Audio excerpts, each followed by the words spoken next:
For the last section on chapter 14, we are now using our integrals with our trig. So in the last video, we did derivatives with trig, and now we're going the other direction on that for integrals. So two features that you need to know for this are these guys, which are in your formula packet as well. But if you just consider doing an integral of something, it's just the opposite of doing a derivative. So if we were to say, what's the integral of cosine? Well, we would say, well, what would I have done the derivative of in order to get cosine? Well, the derivative of sine is cosine. So therefore, the integral of cosine is sine. You're just going the other direction with it. You do have to throw in a plus c for indefinite integrals. Don't forget that. Those cost people a lot of points. Let's go through a couple examples here. So integrating 8 sine 2x dx. Again, you're now doing the integral of this, and for these you can pull out a constant and save it for the end. So if you wanted to put the 8 right here and just worry about doing the integral of sine of 2x. So we know that the integral of sine is negative cosine, and so that's the first part of this, is the negative cosine of 2x. When you do integrals, we divide by the derivative of the interior function. And so when you do derivatives, like chain rule, you always have to remember to multiply by the derivative of this. But when you're doing integrals, you divide by the derivative of this. And so we are now dividing by 2, which is where this comes from. And so now if you did a little cleanup on that, this is where it should end. And if you did not include the plus c, you'd miss a point on that. So make sure that you're doing that as a good habit in all of your homework. Again, another example right here. We know that again, you can pull out the 10 and save it here until your last step. But the integral of cosine of anything is sine. And so the integral of cosine 5x minus 4 is sine 5x minus 4, divided by the derivative of the interior function, which is 5. So we're dividing by 5, or you could say I'm multiplying by 1 over 5. Same thing. But now if you do a little cleanup, don't forget your plus c. This is what we got. So part C, you now have a definite integral because we are throwing in some boundaries here that we're going to sub in. So again, you would not need a plus c on this one because we're now doing a definite integral. So we still start by finding our integral. So the integral of sine of anything is negative cosine. And so that's the first part of this, is replacing my sine of 2x with negative cosine of 2x. I then multiply by the derivative, divide by the derivative of my interior function, which is 2. And so that's where the 1 over 2 comes from. You got a double negative right there. So of course we're going to turn that into a positive. So this is the stage you got to get to. This is the integral. And now we can evaluate it from 0 to pi eighths. And so we're going to sub those in and subtract them. So we're going to start by plugging in our pi over 8. So 2 times pi over 8 becomes pi over 4.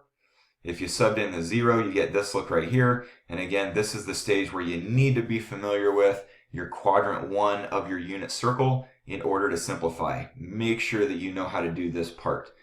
So we know that the cosine of pi over 4 is rad 2 over 2. We know that the cosine of 0 is 1. And so if you replace those with their values, you can now clean it up and get this look right here. Again, make sure you know how to do this conversion in order to get this look here.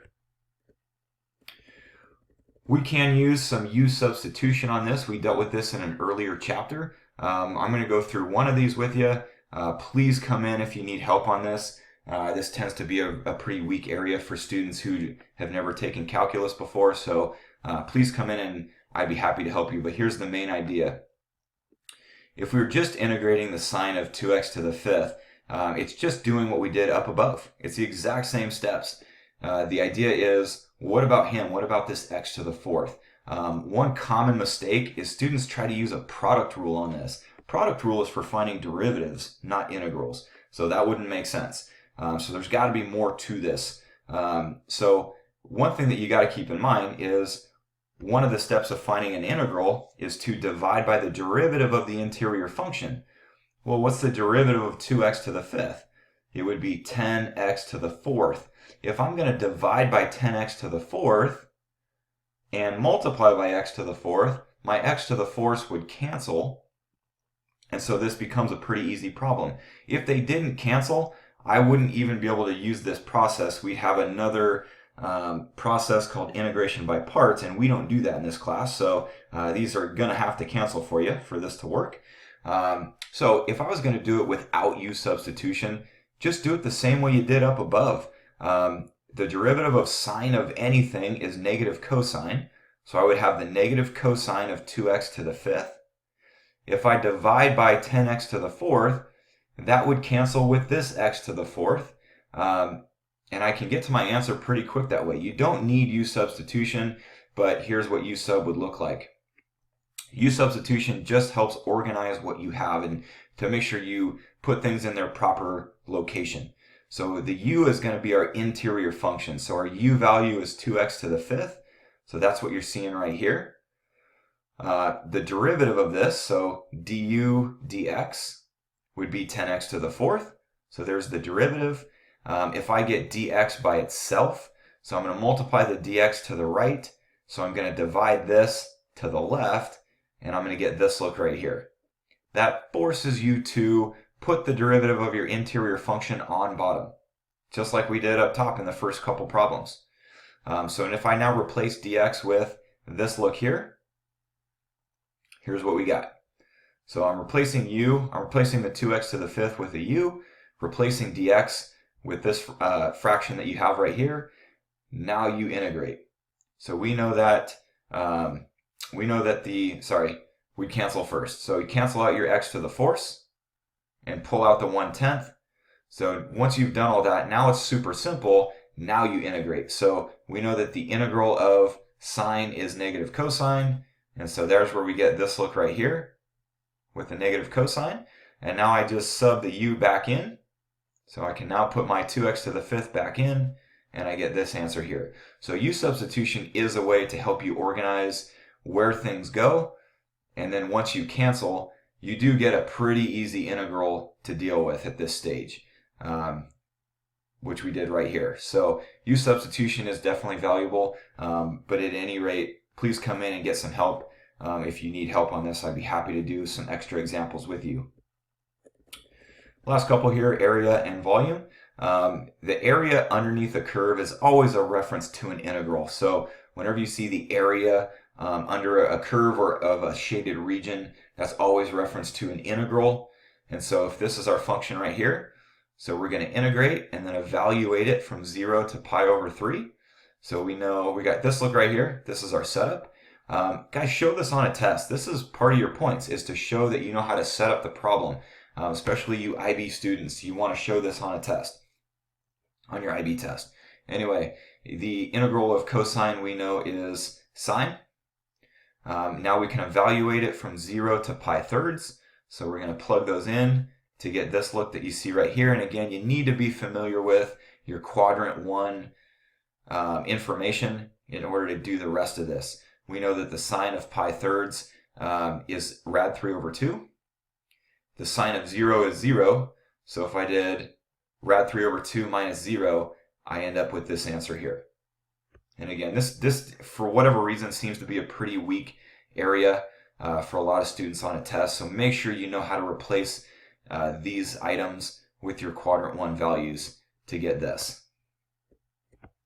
Last one, finding the volume. We have a formula for this. It's in your formula packet.